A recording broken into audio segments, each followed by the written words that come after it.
Saudamos a todos os nossos queridos amigos e irmãos em Cristo Jesus. Aqui estamos para mais um estudo da lição, esta semana a lição número 3. Antes de iniciarmos, vamos orar ao nosso Senhor. Pai querido que estás nos céus, na Tua presença estamos em busca da Tua graça, em busca do Teu amor, em busca de relacionamento com nosso Pai Celestial. Somos Teus filhos e imploramos que o Senhor derrame sobre nós o Espírito Santo, sobre mim e sobre os meus irmãos, onde eles estiverem, para que a nossa mente seja aberta e entendamos as verdades reveladas a Paulo através da carta aos Romanos. Em nome de Jesus pedimos e agradecemos. Amém. A lição desta semana é a lição número 3, a condição humana. Não somos bons. Em nós não habita bem algum. É isto que a palavra de Deus diz em Romanos capítulo 7. Abra sua Bíblia em Romanos capítulo 7 e o verso 18. Nós lemos: porque eu sei que em mim, isto é, na minha carne, não habita bem algum. E com efeito o querer está em mim, mas não consigo realizar o bem. Paulo diz claramente: eu sei que em mim, isto é, na minha carne, não habita bem algum. Por mais que a cultura moderna ensine que existe o bem e o mal dentro de você, dentro do ser humano, a Bíblia diz que não existe o bem dentro de nós. A cultura moderna está sendo influenciada pela cultura da lendária China. A cultura da religião chinesa e da filosofia chinesa espalhou por todo o mundo este símbolo, Yin e Yang. Eles são representados por um peixinho preto com um olhinho branco e com um peixinho branco com um olhinho preto. Eles querem dizer que o bem e o mal estão equilibradamente dentro de cada ser humano e também em todo o universo, em todo o mundo. Eles dizem que o bem e o mal estão dentro de você e que deve haver um equilíbrio entre o bem e o mal para você viver bem, viver feliz, ter um bem-estar. Deve haver equilíbrio entre o bem e o mal, porque o bem e o mal são eternos. Sempre existiram e sempre vão existir. Mas, meus queridos, nós sabemos pela palavra de Deus que o mal não é eterno. O mal surgiu com Lúcifer no céu, o pecado nasceu dentro dele e o pecado vai ser destruído quando Lúcifer for queimado no lago de fogo e enxofre. O bem, que representa Jesus Cristo, ele é eterno, porque Deus é eterno. Então, queridos, nós não podemos acreditar que existe o bem dentro de nós. Nós nascemos com uma natureza pecaminosa. Esta é a condição humana. O título da lição desta semana é A Condição Humana. Nós somos maus por natureza, nós somos pecadores por natureza, nós temos defeitos de caráter, somos egoístas por natureza. Isso é próprio de nós. Porém, todo o bem, toda a bondade, todo o amor, toda a tolerância, todo o respeito e cortesia, misericórdia e caridade que existem em você, existem em mim, não vem de nós mesmos, vem de fora, vem de um poder que se chama Jesus Cristo. E através do Espírito Santo, Deus implanta em você os traços maravilhosos e bons do caráter do nosso Senhor Jesus Cristo. Mas em nós mesmos não habita bem algum, como diz o apóstolo Paulo em Romanos capítulo 7, o verso 18. Eu sei que em mim, isto é, na minha carne, não habita bem algum. Mas, queridos, bendito seja Deus, que não nos deixou nesta condição de pecaminosidade, nesta condição humana de fracasso, dominado pelo pecado. Graças a Deus. O verso desta semana está em Romanos capítulo 3 e o verso 23. Todos pecaram e carecem da glória de Deus. Louvado seja Deus que não existe discriminação, não existe acepção de pessoas neste sentido, porque todos pecaram. Todos nós, cristãos e não cristãos, judeus, cristãos, budistas, hinduístas, islâmicos, todos nós pecamos E todos nós carecemos da glória de Deus, porque nós não temos em nós mesmos a glória de Deus. Desde a queda de Adão e Eva, todos foram contaminados pelo pecado. Ele está ligado a você e a mim através dos genes, assim como a cor dos nossos olhos. Na parte de domingo, o poder de Deus. Qual é o poder de Deus? Conforme diz o apóstolo Paulo em Romanos capítulo 1, e o verso 15. E assim mesmo, quanto está em mim, estou pronto para vos anunciar o evangelho a vós que estáis em Roma. E o verso 16, porque não me envergonho do evangelho de Cristo, pois é o poder de Deus para a salvação de todo aquele que crê, primeiro do judeu e também do grego. Qual é o poder de Deus? É o evangelho de nosso Senhor Jesus Cristo. Qual é o poder de Deus? O poder de Deus chama-se Jesus. Jesus Cristo é o poder de Deus manifestado em carne. Jesus Cristo é o sorriso de Deus manifestado em carne. Jesus Cristo é a face divina manifestada em carne. Jesus é o poder de Deus para a salvação sua e minha, de judeus, de qualquer ser humano. Nós dependemos de Jesus Cristo. A nossa condição pecaminosa de perdidos que somos, já por natureza, nós precisamos deste poder de Deus que transforma. O apóstolo Paulo fala aqui no capítulo 1 e o verso 14 em diante, são 3 frases que se destacam aqui nas palavras de Paulo. A primeira frase, eu sou devedor. Paulo se reconhece devedor. Ele reconhece a dívida que ele tem. E a segunda frase está no verso 15. E assim quanto está em mim, estou pronto. Segunda frase, estou pronto. Primeira frase, eu sou devedor. Segunda, estou pronto. Pronto para quê? Pagar a dívida. Para cumprir com a minha missão na terra, diz Paulo. A missão que o meu Pai me deu é de amar a Deus e amar ao meu próximo. Portanto, eu estou pronto para pagar a dívida. Que dívida? De anunciar o evangelho, diz aqui no verso 15. Assim quanto está em mim, estou pronto. Pronto para também vos anunciar o evangelho. Como é que você e eu podemos pagar a dívida que temos? A dívida que temos é paga pregando o evangelho, anunciando as boas novas de salvação em Jesus Cristo. E a terceira frase, famosa frase, está no verso 16, porque eu não me envergonho do evangelho. Olha, queridos, nós podíamos passar aqui horas fazendo um sermão somente sobre essas 3 frases de Paulo. Eu sou devedor, e eu estou pronto para pagar esta dívida, e eu não me envergonho do evangelho. Jesus disse, aquele que me negar diante dos homens, eu o negarei diante do meu Pai. Mas aqueles que confessarem o meu nome diante dos homens, eu confessarei o nome deles diante do meu Pai. Portanto, nós não podemos nos envergonhar do evangelho do nosso Senhor Jesus Cristo, não podemos nos envergonhar do nome de Jesus. Porque em Hebreus diz que Jesus Cristo não se envergonha de nós. Ele não se envergonha de você, como é que nós vamos nos envergonhar dele?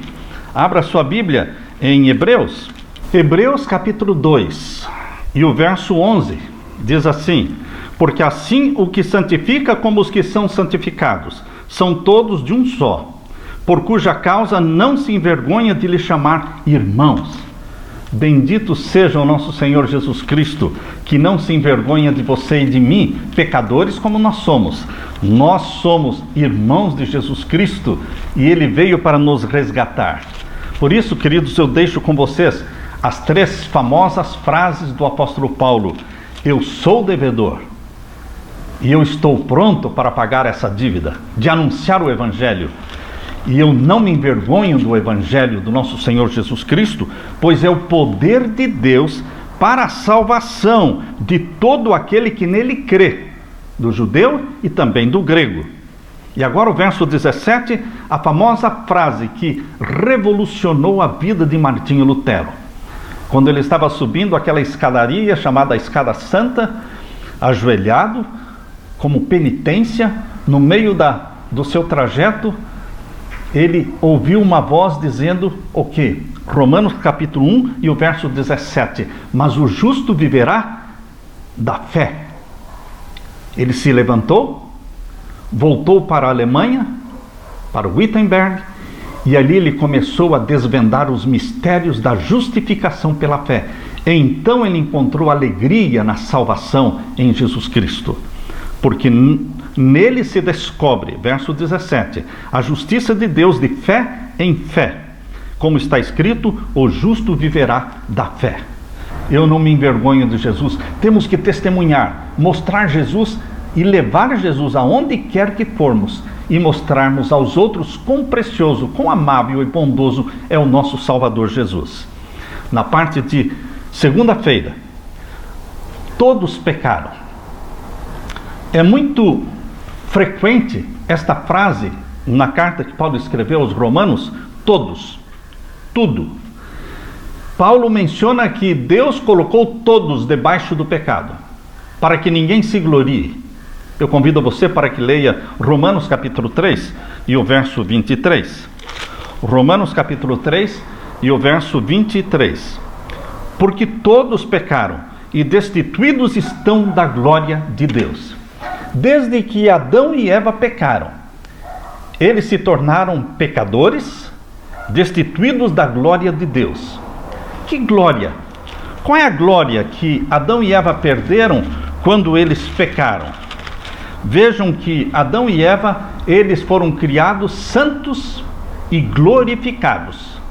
Não pertenciam ao reino animal, nem ao reino vegetal, mas pertenciam sim ao reino espiritual de Deus. Eles foram criados à semelhança e à imagem de Deus, portanto eles pertenciam ao reino espiritual de Deus. Eles eram revestidos de glória, de santidade, de resplendor. Eles não usavam roupa como nós usamos, de tecido, roupas fabricadas. Não, queridos.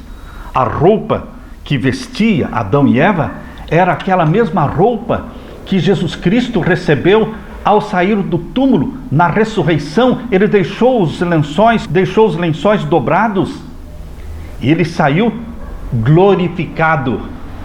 Queridos, todos os salvos, todos os santos glorificados, eles estão revestidos de glória. Eles têm neles a glória divina. Foi essa glória divina que Adão e Eva perderam quando pecaram. No exato momento em que Adão comeu do fruto, no exato momento, nem um segundo a mais, nem um segundo a menos, no exato momento em que ele comeu do fruto proibido, sumiu, desapareceu a glória. Aquela natureza santa e espiritual que os revestia de glória sumiu, e eles se sentiram nus, a nudez causada pelo pecado, e sentiram vergonha um do outro e fizeram roupas com folhas de figueira. Isso está em Gênesis capítulo 3. Gênesis capítulo 3, verso 6 em diante. E vendo a mulher que aquela árvore era boa para se comer, e agradável aos olhos, e a árvore desejável para dar entendimento, tomou do seu fruto e comeu, e deu também a seu marido, e ele comeu com ela. Então foram abertos os olhos de ambos. Eles se tornaram pecadores. Satanás disse que os olhos de Eva se abririam, eles seriam como Deus. Eles não se tornaram como Deus. Eles foram criados no reino de Deus. Mas agora, ao pecarem, eles caíram para o reino animal. No reino animal, os seres humanos são dominados por instintos. Mas, queridos, Deus quer nos transportar de volta para o reino espiritual de Deus. Ele quer novamente revestir você e a mim da glória divina. Por isso que Adão e Eva fizeram aqui, verso 7, então foram abertos os olhos de ambos e conheceram que estavam nus, e coseram folhas de figueira e fizeram para si aventais. Deus quer devolver a glória para você, através de Jesus Cristo. Por isso diz em Romanos capítulo 3, verso 23, porque todos pecaram e destituídos estão da glória de Deus. Na parte de terça-feira ainda, algumas pessoas realmente se opõem à ideia do pecado ou da pecaminosidade humana, argumentando que as pessoas são basicamente boas. Não são basicamente boas. Nós não temos o bem e o mal dentro de nós. Nós temos o mal dentro de nós. E o bem? O bem vem de fora, vem de Jesus Cristo. Toda bondade, todo ato de caridade, toda intenção bondosa que nós temos, ela vem de Jesus Cristo através do Espírito Santo. Quando nos comparamos a Deus, à sua santidade e justiça, nenhum de nós sai com outra coisa senão um sentimento avassalador de aversão e repugnância de nós mesmos, porque somos pecadores. O pecado tem desfigurado a imagem de Deus no homem. Os seres humanos pecadores estão longe de refletir a imagem ou a glória de Deus, mas Ele nos devolverá em Cristo Jesus esta glória. Agora, Romanos capítulo 3 e os versos 10 a 18. Romanos capítulo 3, versos 10 a 18. Aqui está a condição humana, nua e crua, sem medir palavras. Paulo fala exatamente da condição dele, minha e sua. Capítulo 3, verso 10. Como está escrito, não há um justo nenhum sequer. O único justo que viveu no planeta Terra chama-se Jesus Cristo, porque ele foi gerado pelo Espírito Santo no ventre de Maria e nasceu santo. Todos os demais somos pecadores. Não há ninguém, verso 11, não há ninguém que entenda, não há ninguém que busque a Deus. Todos se extraviaram e juntamente se fizeram inúteis. Não há quem faça o bem, não há nenhum só.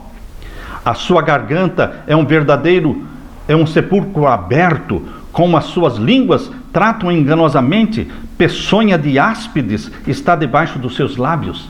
Paulo está descrevendo a condição humana, nossa, sem Jesus. Em Jesus você é mais precioso do que ouro de Ofir. Você é valioso aos olhos de Deus, porque em Jesus Cristo nós temos valor.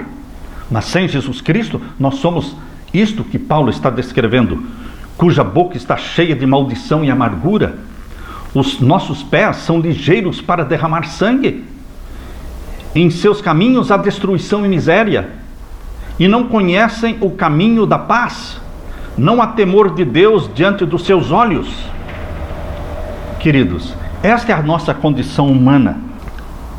Por pior que sejamos, nossa situação tem solução. Aleluia! Isso nos alegra. O primeiro passo é reconhecer nossa total pecaminosidade e também nossa impotência para fazer qualquer coisa a respeito dessa situação. É a obra do Espírito Santo. É a obra do Espírito Santo, responsabilidade do Espírito Santo, produzir a convicção da nossa pecaminosidade. Se o pecador não resistir ao Espírito Santo, o Espírito levará o pecador a arrancar a máscara de autodefesa, pretensão e justificação própria. O Espírito Santo levará você a se lançar aos pés de Cristo, implorando sua misericórdia.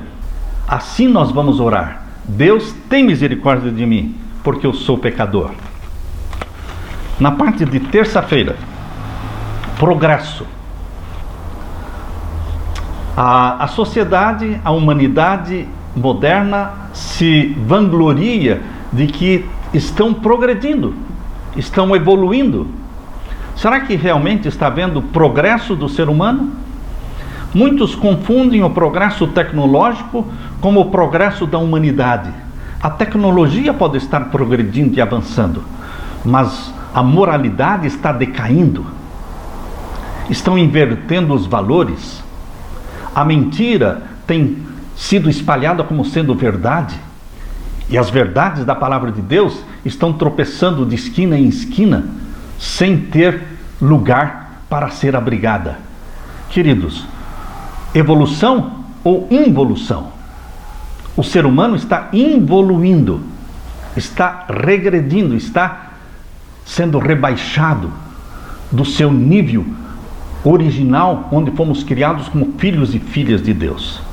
Na virada do século XX, as pessoas viviam com a ideia de que a humanidade estava se tornando melhor e que a moralidade aumentaria e que a ciência e a tecnologia ajudariam a inaugurar uma utopia. Acreditava-se que os seres humanos estivessem essencialmente no caminho da perfeição. Mediante o tipo certo de educação e treinamento moral, as pessoas pensavam que poderiam aperfeiçoar muito a si mesmas e a sociedade. Tudo isso deveria começar a acontecer em massa quando entrássemos no maravilhoso mundo novo do século XX. Mas as coisas não aconteceram. As coisas não são desse jeito. O século XX foi um dos mais violentos e bárbaros de toda a história.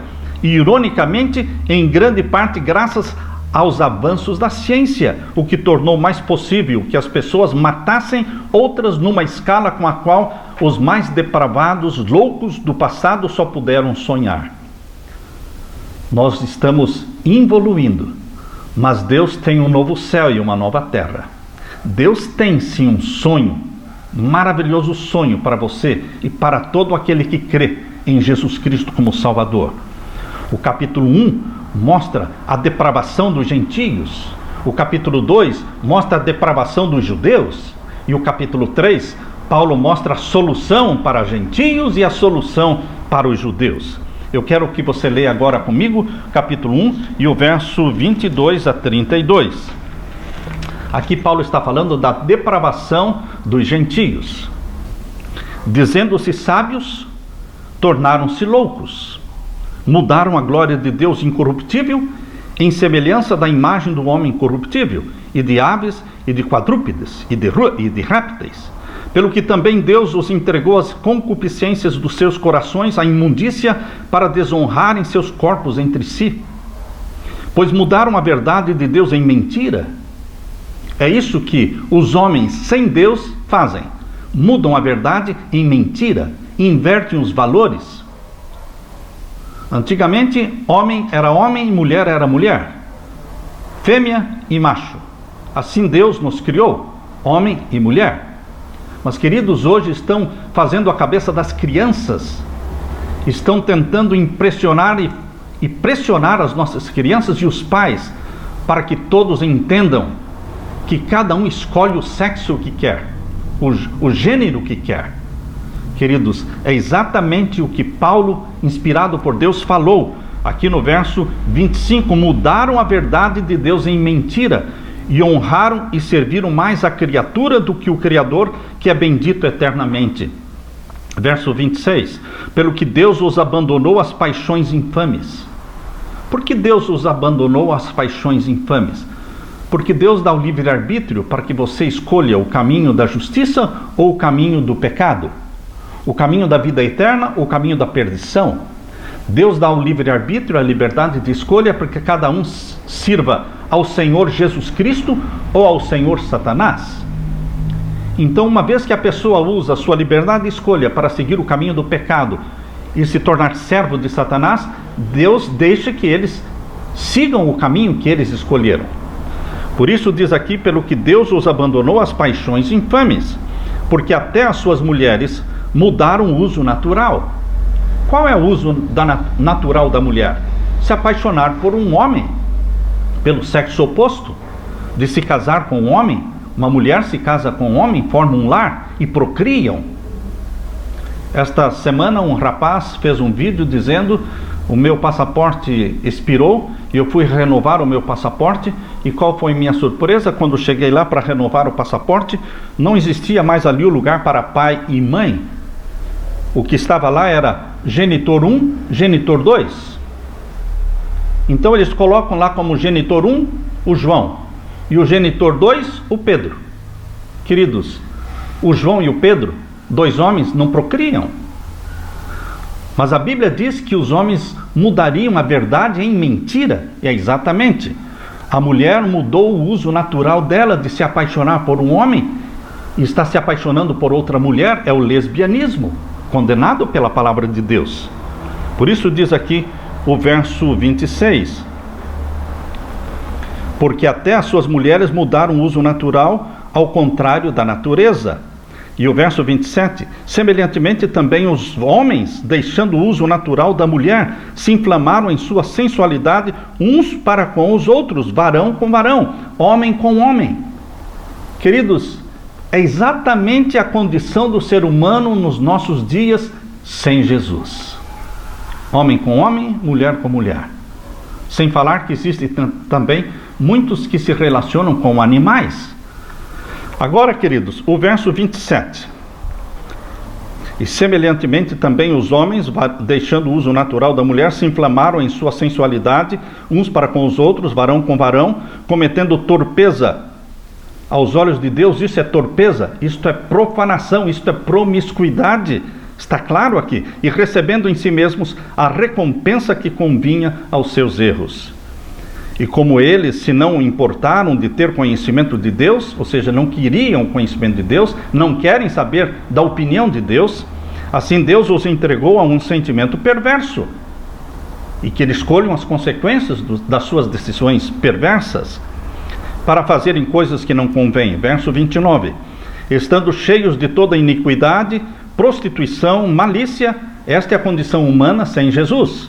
Prostituição, malícia, avareza, maldade, cheios de inveja, homicídio, contenda, engano, malignidade, sendo murmuradores, detratores, aborrecedores de Deus, injuriadores, soberbos, presunçosos, inventores de males, desobedientes aos pais e às mães, nécios, ou seja, loucos, infiéis nos contratos, sem afeição natural, irreconciliáveis, sem misericórdia, os quais, conhecendo a justiça de Deus, que são dignos de morte, os que tais coisas praticam, não somente as fazem, mas também consentem com os que as fazem.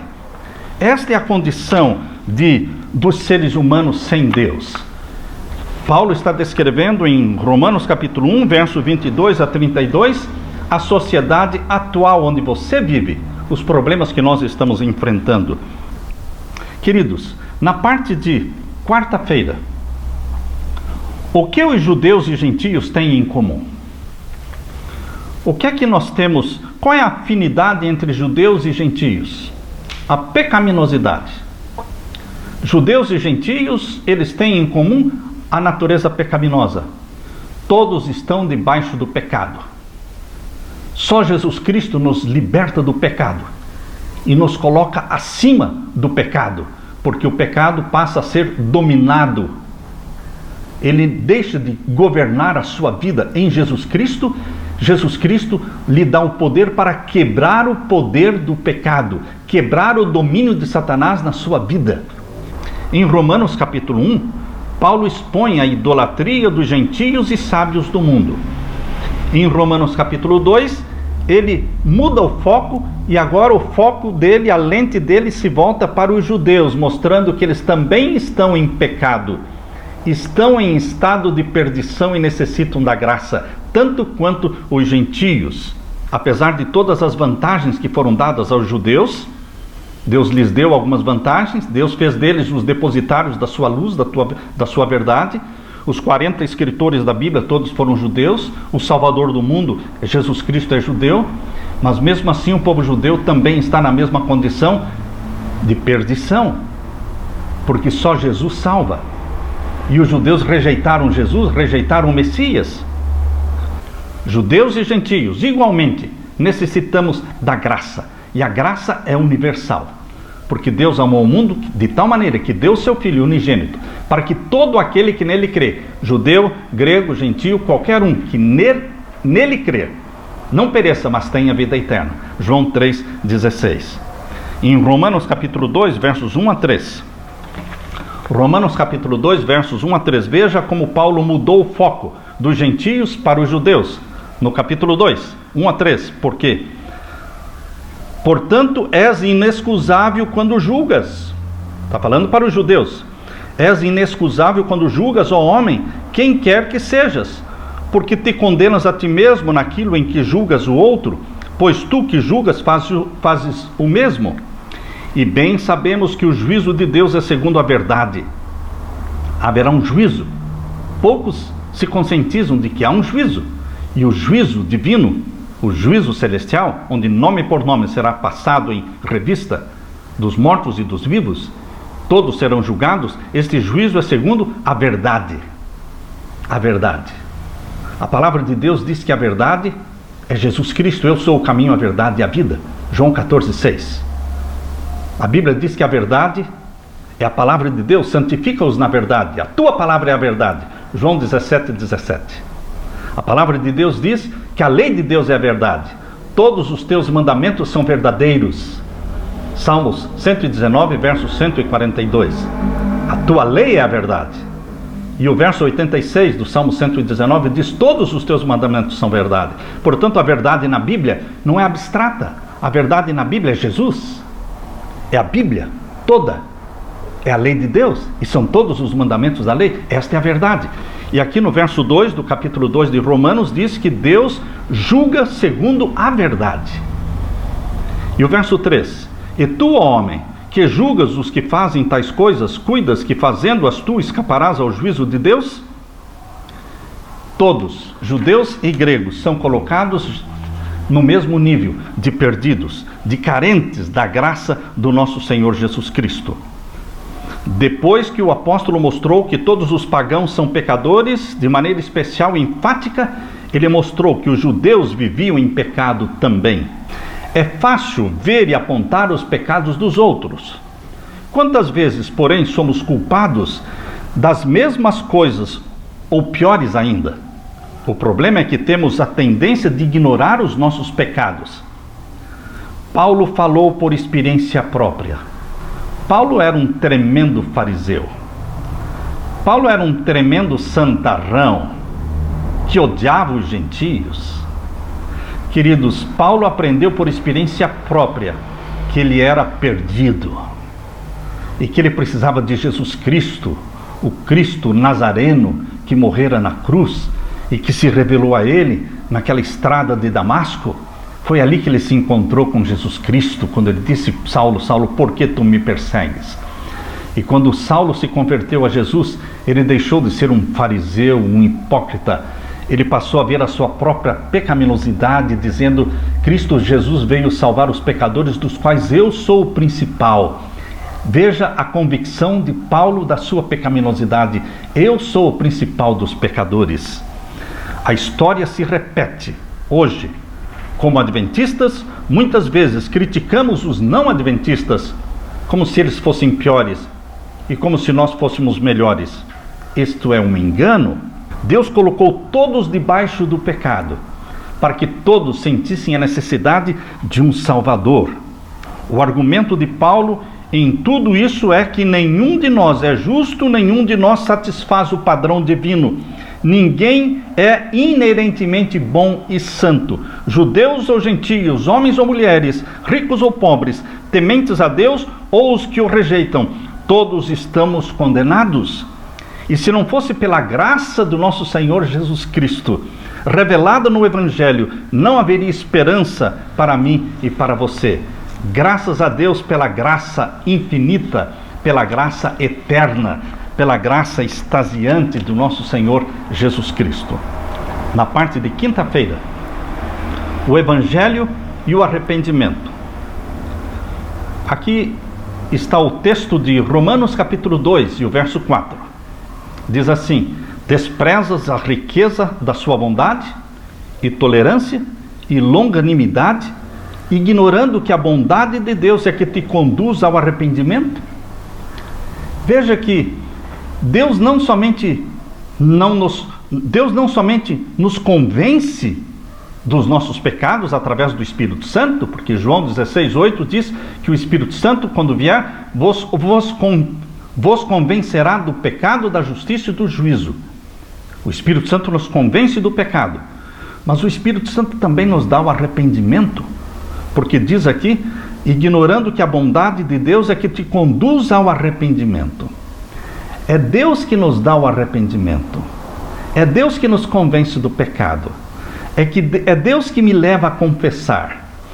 É Deus que nos perdoa. Jesus Cristo faz tudo em todos. Devemos notar que a bondade de Deus conduz os pecadores ao arrependimento. Deus não usa de coerção para fazê-los se arrepender.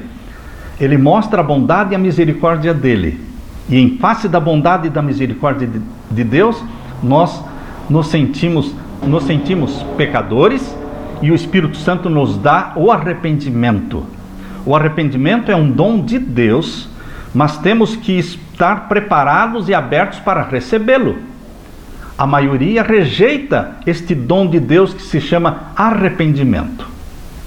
Cada um tem a liberdade de escolha. para se deixar convencer pelo Espírito Santo dos pecados e para aceitar o dom do arrependimento. Aqui na parte de quinta-feira, Paulo menciona no capítulo 2, versos 5 a 10. Capítulo 2, versos 5 a 10. Nós lemos: mas segundo a tua dureza e teu coração impenitente, entesouras ira para ti no dia da ira e da manifestação do juízo de Deus, o qual recompensará cada um segundo as suas obras. A primeira frase que eu gostaria de destacar é que a justificação é pela fé em Jesus Cristo. Unicamente pela fé. A segunda frase: a recompensa será segundo as obras. Estou lendo Romanos capítulo 2, verso 6. O qual recompensará cada um segundo as suas obras. A recompensa é pelas obras. Não tem como nós desvincularmos fé e obras. Nós só não podemos inverter. Não podemos colocar as obras em primeiro lugar e a fé em segundo lugar. Porque o que nos conduz a Jesus Cristo é a fé em Jesus Cristo. E o que nos salva é a fé em Jesus Cristo como Salvador, como Cordeiro de Deus que tira o nosso pecado. Porém, todos os salvos em Jesus Cristo, eles são regenerados pelo Espírito Santo, porque eles nascem da água e do Espírito, agora com uma natureza santa e espiritual, gerada pelo Espírito Santo, e agora vem na vida destes salvos em Jesus as boas obras, a caridade, a bondade, a obediência aos mandamentos. E o verso 7 diz: a saber, a vida eterna aos que com perseverança em fazer bem procuram glória e honra e incorrupção, mas a indignação e a ira aos que são contenciosos e desobedientes à verdade e obedientes à iniquidade. Vejam, as obras não nos salvam, porém as obras fazem parte sim da vida cristã. Assim como as más obras fazem parte da vida do ímpio, as boas obras fazem parte da vida dos salvos em Jesus Cristo. Mas a salvação é pela fé em Jesus Cristo.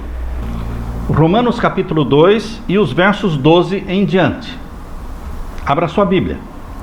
Aqui lemos: porque todos os que sem lei pecaram, sem lei também perecerão. Quem é que peca sem lei? Os gentios que não conhecem a lei. Eles nunca leram a lei. Eles nunca leram a Bíblia. Mais da metade do mundo, da população mundial, nunca ouviu falar de Jesus, ainda. Nunca leu a Bíblia, nunca leu os 10 mandamentos. Por isso, quando Paulo diz aqui: porque todos os que sem lei pecaram, sem lei também perecerão, e todos os que sob a lei pecaram, pela lei serão julgados. Queridos, aqueles que conhecem a lei escrita, serão julgados pela lei escrita. Porém, existe uma outra lei, a lei de Deus, que não foi escrita, mas ela foi registrada na mente e na consciência de cada ser humano, mesmo que nunca tenha lido a Bíblia, mesmo que nunca tenha lido a lei escrita, mesmo que nunca tenha ouvido falar de Jesus. Existem homens e mulheres guiados pelo Espírito Santo, e eles têm na consciência deles a lei de Deus escrita pelo Espírito Santo, gravada na mente deles. Vamos ler agora o verso 13 em diante. Capítulo 2 de Romanos, verso 13 em diante. Porque os que ouvem a lei não são justos diante de Deus. Porque Deus não aceita quem só ouve. Deus quer que aqueles que ouvem também pratiquem. Mas os que praticam a lei hão de ser justificados. E o verso 14. Porque quando os gentios que não têm lei... Quem são os gentios que não têm lei? Homens e mulheres que vivem no budismo, no islamismo, no hinduísmo. Pessoas que não têm consciência da lei escrita ou consciência da palavra de Deus, a Santa Bíblia. Porque quando os gentios que não têm lei fazem naturalmente as coisas que são da lei, não tendo eles lei, para si mesmos são lei.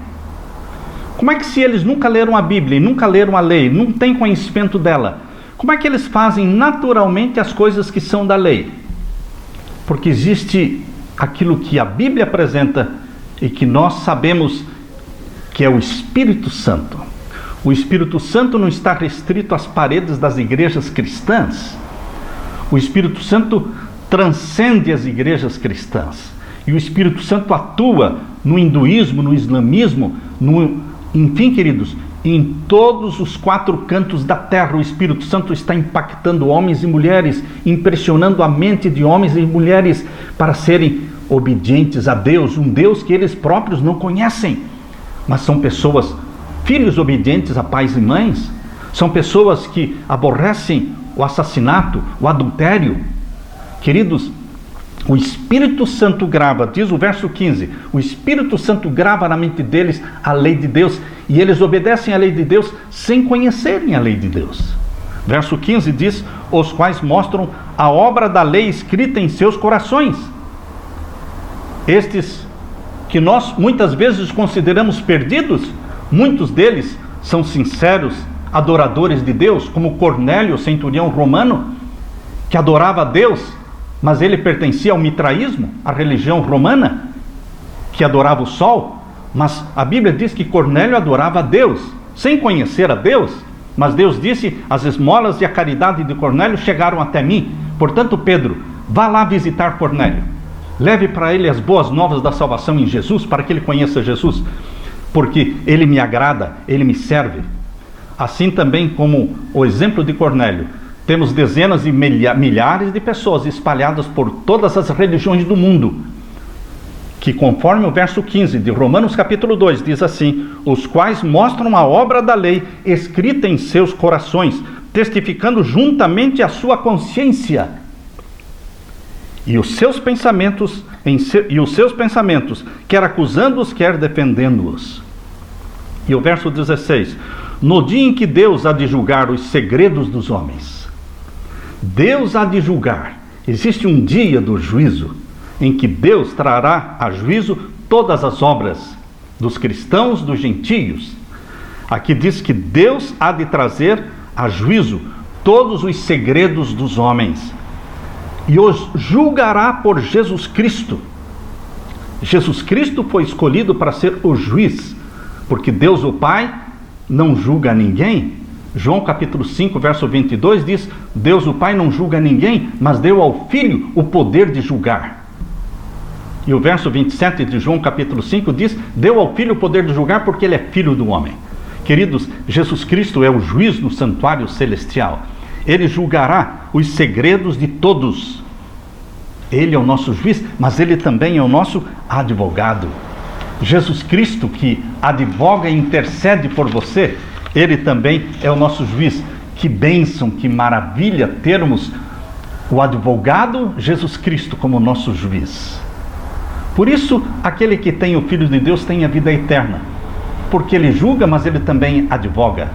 Ele levanta a sua mão e mostra os sinais nas suas mãos, dizendo, Pai, eu derramei meu sangue por ele. Eu derramei meu sangue por ele e ele me aceitou como Salvador. Queridos, Jesus Cristo é o nosso Salvador eterno. Satanás vai tentar desanimá-lo. Satanás vai tentar fazer com que você pense assim, não adianta, sou corrupto mesmo, jamais serei salvo, então é melhor desistir. Não dê ouvidos às palavras de Satanás, mas dê ouvidos às palavras de Jesus, que está dizendo, eu não te condeno, vem a mim, eu não te condeno, vai e não peques mais. Eu farei de você um filho de Deus, uma filha de Deus. Eu darei para você uma natureza santa. Eu darei para você a minha natureza. Eu darei para você a minha vitória. Em Jesus Cristo, você e eu, meu querido irmão, somos mais do que vencedores. Aleluia! Fique com a paz de Jesus. Amém.